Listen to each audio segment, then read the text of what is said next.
My father-in-law John had been staying with us over Christmas, and when the weather finally gave us a window, we loaded up our packs and headed for the main range.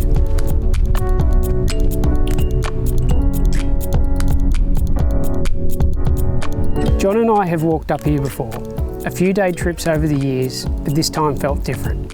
This time we had lightweight gear, time on our side, and the chance to do it properly.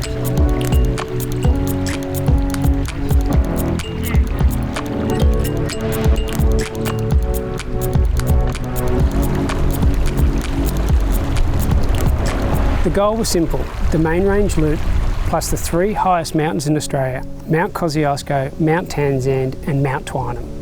Sure, if you're super fit, you can smash it out in a day, but we weren't interested in that. We wanted to take our time to absorb the mountains, because this place is special. It's unique to Australia and strangely familiar to John. John lives in the Lake District in the UK. Glacial valleys, lakes, open ridgelines. And up here, the shapes are similar. The vegetation is different, our native flowers, our grasses, but the feeling is the same. That wide, treeless terrain. Even in mid-January, after weeks of heat, there were still sizable patches of snow. It's always surprising to see how deep the winter was and how much it hangs on right through the summer.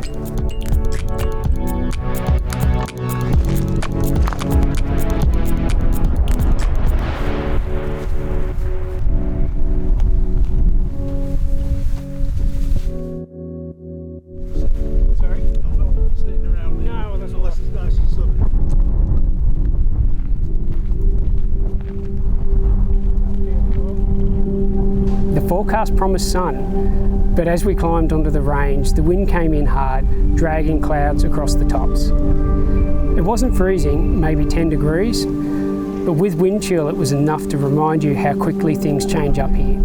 And that's why you carry the right gear. Not because it's my job, because the mountains don't care how experienced you are.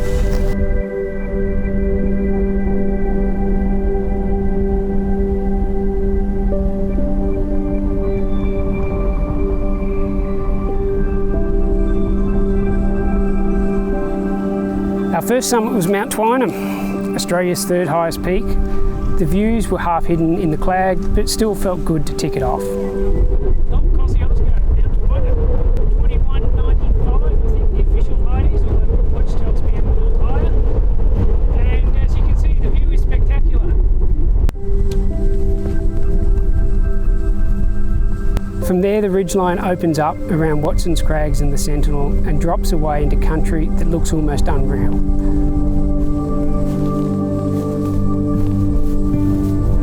Watson's Crags off to the left over here, just the backside. Yeah.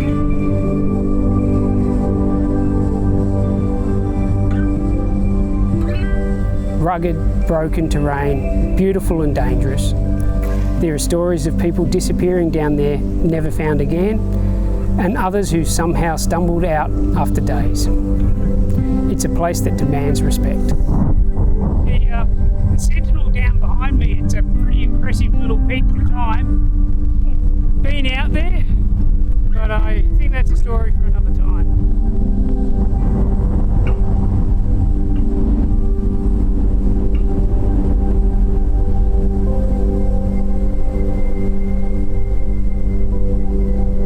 With the wind building, we pushed on towards Carruthers and towards camp.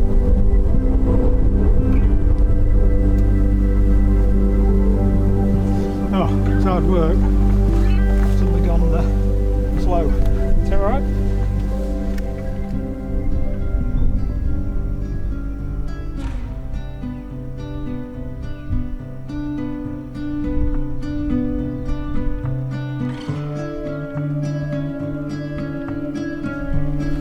So we're on the main range track now. There's a lot more people kicking around, and we're at the top of Carruthers here. And we're going to follow the grading around and head that way ahead.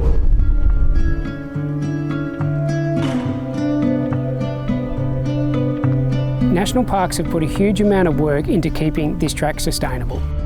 Granite steps long sections of boardwalk, all designed to keep the feet off the alpine environment. John hated the boardwalk. I suggested they install some in the Lake District. He said it would never happen. We left the main loop and climbed Mount Northcote. It's a small diversion, but gives you this incredible view, where we've come from and where we're headed next.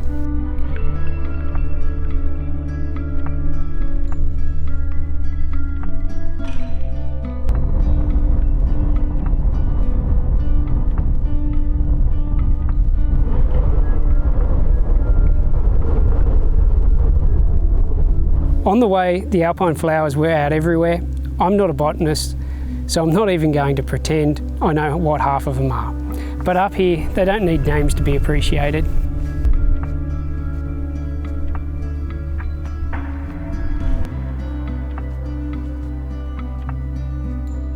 By late afternoon, we dropped into Wilkinson's Creek for the night.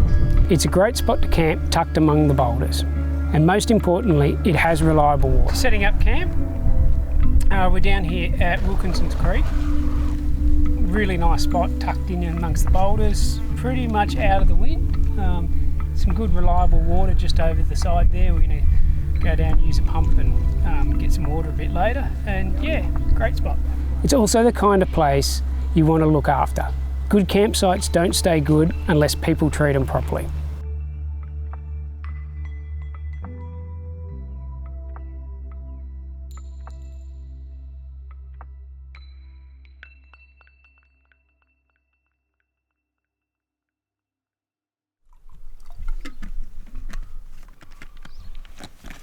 I got a bowl of porridge and some hot chocolate.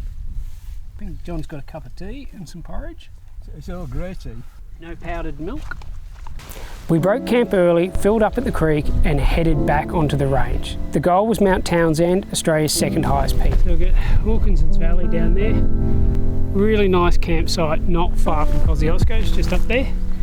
And good reliable supply of water as well. It tends to hold the water in the valley here. So we're January, we've had a little bit of rain, but the creek is still flowing really nicely. For years, people argued whether Townsend might actually be higher than Kosciuszko. There are even stories of hikers carrying rocks to the summit, stacking them up in the hope that one day it might steal the title.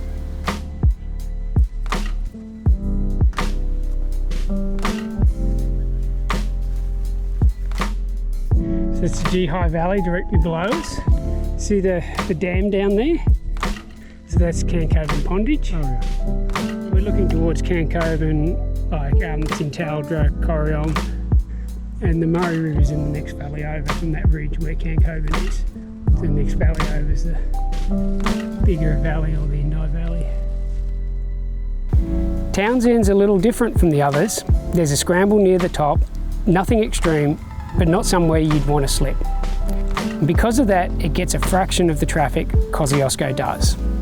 At the summit, the views are incredible. You can see down towards the valleys, the high flats, the river systems, the way the landscape folds and drains away from the range. That morning, the air was smoky. We could still see the haze drifting from a fire further off. Up there, the granite boulders looked like they'd been dropped from the sky, balanced, stacked, scattered across the ridge. And standing among them with John, it's hard not to wonder how long this place has been shaping itself, how much time it took, and how lucky we are to walk through such a special place.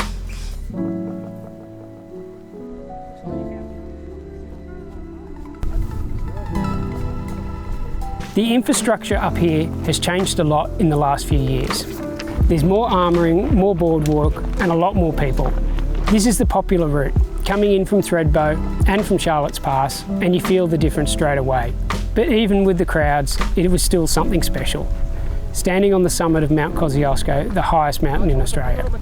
So we've just topped out on the top of Mount Kosciuszko, spent the night last night at Wilkinson's Creek, and got up and headed over to Townsend.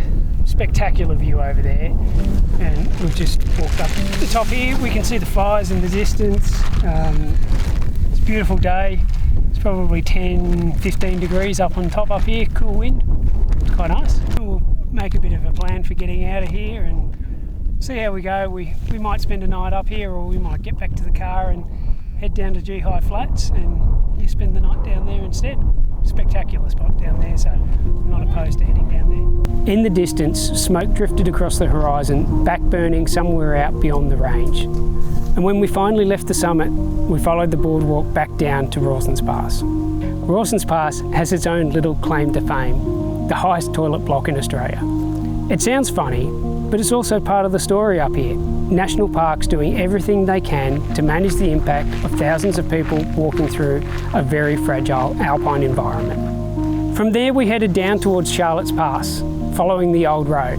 We passed Seaman's Hut, a beautiful stone shelter sitting at just over 2,000 metres.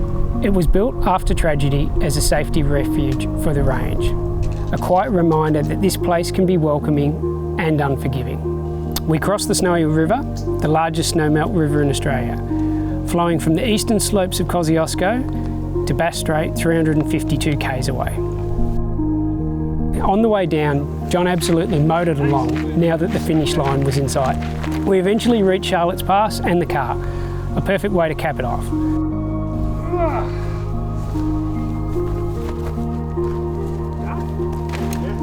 But we weren't ready to go straight home. Instead, we decided on one more night out. We drove down to Jindabyne, fresh food for a change after a couple of days of freeze-dried meals. And then we headed out to Geehi Flats. I've been coming to Geehi since I was 5 years old. It's one of those places that never really leaves you. From the flats, you look straight up at the main range and you get a real sense of where you've been walking.